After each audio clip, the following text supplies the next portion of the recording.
Hello? Hello, is this Sandhya? Speaking. May I know who's this? Hi Sandhya, this is Rajesh calling from XYZ company. Hi, Rajesh. Hi. Tell me. Today I needed an MC on coming Sunday for our annual bash. Okay. So just wanted to check your availability if you're available. What would be the timing? Do you need me for the whole day or just in the evening? Evening slot. All right. It's this Sunday, right? Let me just check. Yep. Yep. Looks like I'm available. Great. Then how much do you charge for an event? So I usually charge for events like these about 1,000. Hello? Hello? Hello, Vanakkam, Salam, Namaste. It's your girl, Sanzia, and I welcome you all to my channel where today on this episode, I'm going to talk about something very interesting. As all of you know that we have already spoken about how to become an MC and start making money. And if you guys don't know that, what are you guys waiting for? I'll put a link for you up here or in the description below, so please check it out. That talks about how to become an MC and start making money. But how much to make is what I'm going to be talking about today. It's a very challenging process, so stay tuned and check it out. Like I said, it's an extremely tricky process for every freelancer, no matter what he or she does. How much to charge? Because every time if you charge a little less, you're leaving money on the table. If you're charging a little more or a little extra, you might lose their work. So what exactly to do? Now there are a lot of factors that determine how much you should charge for your work. There are personal reasons, professional reasons. Today in this video, I'm going to be talking about the professional aspects of it. So let us dive right into it.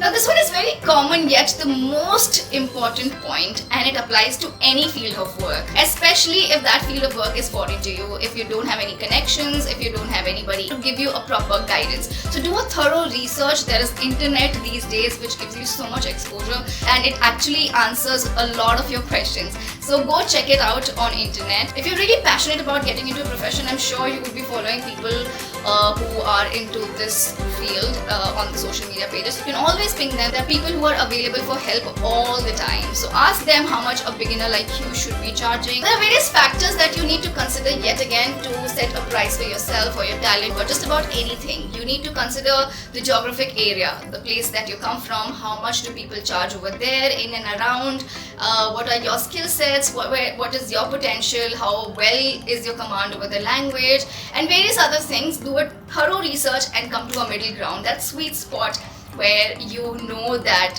is definitely your price. Now that you guys have settled on a price, be consistent, stay confident and stick to it. Every time a client calls you, if your voice wavers a little bit, you will give in to the pressure and eventually charge low. ऐसे में बड़ा सख्त लौंडा हूं, लेकिन यार यहाँ में पिघल गया. When a client hires you, they're not hiring you for the number of hours it is going to take to finish an event, to get done with that project, or to develop an app or any kind of program. They're hiring you for the number of years that you have spent in polishing your skill sets, in improving yourself, in getting to where you are right now. So if you base the pricing of your talent, or if you value it based on the number of hours it is going to take to finish, well, you are devaluing yourself. Remember that you don't get good stuff easy and it doesn't come cheap, but the market for it is infinite. It's huge. There's always a demand for it. Here's a quick tip that I would like to give all you guys out there, be it MCs or just about anybody who is going through someone or being approached directly. Stick to the price that you have decided that you're going to charge for your work, whether you're being called by an event manager or by the client directly. If you are not charging them extra or not charging them more, charge the same price that you're charging an event manager. Another very crucial point is that don't let your emotions get in the way. I know it's very difficult, especially for the freelancers.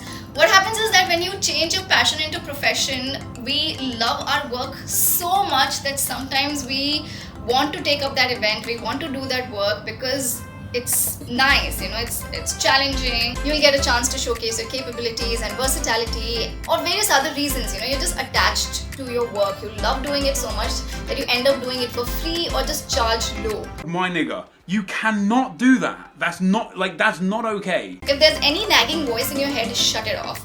If you have any sort of guilt that you're letting an event go, let that guilt go, because there is no way of a faster burnout than overworking or doing something which is huge and charging really less or doing it for free. And now, before I wrap it up, I would like to quickly brush on the topic of barter system. What is it and why is everybody talking about it? Can we discuss my charges?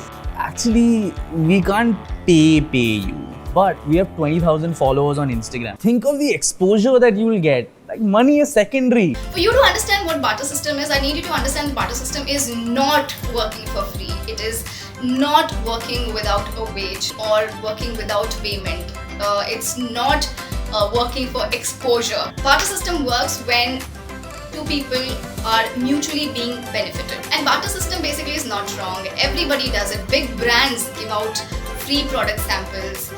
Influencers give out free shout outs and free promotions for brand affiliations. The budding models, the budding photographers collaborate together. So working on a barter system of collaboration is nothing wrong, but do it only if you can afford to do it. Do it only to gain experience, and don't do it every single time. Don't do it if people are taking you for granted or taking your work for granted. If you're good at it, and if somebody is like, you know what, please come and do this event, or you know, please do this particular project for me, it'll give you exposure, there's a big celebrity coming in, don't do that. Don't do it. It's not fair to you. रुको जरा सबर करो. Before I leave you guys, I want to give you a rough estimate. Now this is the roughest estimate, the most rough it can get. In Chennai, I think a beginner MC charges about 5,000 to about 7,000-8,000 if they are really good. And it also depends on what kind of event they are taking up. Now, obviously, you know, depends on male and female emceeing and all of that structure as well. I also think that the minimum it can go down to is about 3.5. But then again, it is in Chennai. The prices can be different in various other cities, in various other states, in various other countries. So do your market research before you set a particular price. Make sure you know what skill sets you need to polish on or what skill sets are required. The link of which will be up here or down there. On that note, ladies and gentlemen, it's now time to say goodbye. Please hit the bell icon, subscribe to my channel, and stay updated with some uber cool episodes with your host and host, Sanjaya. Bye.